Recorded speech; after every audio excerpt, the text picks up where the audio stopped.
శ్రీమాత్రే నమః. ఓం నమ శివాయ.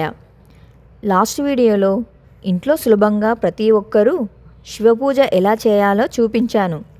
మంత్రాలు రానివారు కూడా ఆ వీడియో చూస్తూ చక్కగా పూజ చేసుకోవచ్చు.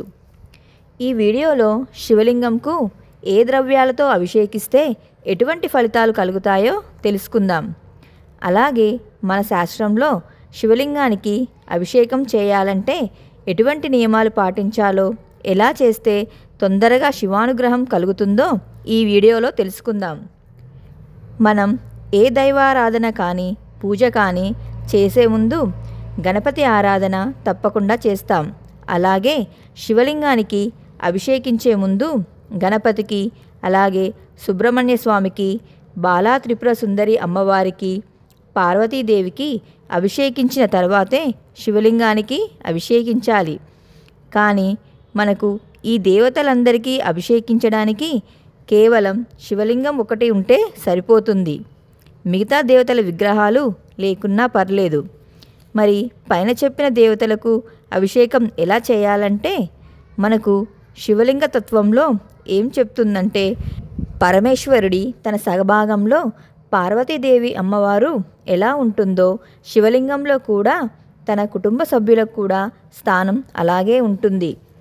శివలింగంలో కుడివైపు స్థానం గణపతిది, ఎడమవైపు స్థానం సుబ్రహ్మణ్య స్వామిది, మధ్యలో మానసాదేవి లేదా త్రిపుర గాయత్రి లేదా బాలా త్రిపుర సుందరి అమ్మవారిది, మిగతా పానపట్టం అంతా పార్వతీ అమ్మవారిది.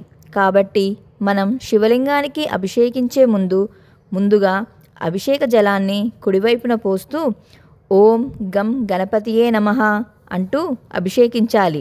తర్వాతికి ఎడమవైపున పోస్తూ ఓం శం శరవణ భవ అని అభిషేకించాలి.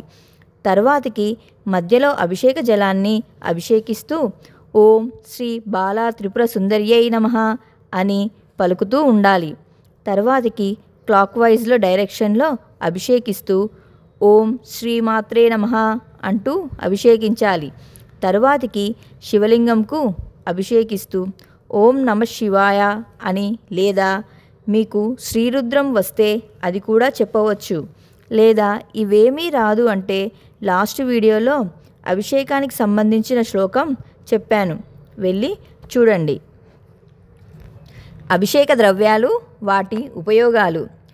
గరిక నీటితో అభిషేకం చేసిన నష్టమైన ద్రవ్యం తిరిగి పొందగలము. నువ్వుల నూనెతో అభిషేకించిన అపమృత్యువు నశించగలదు.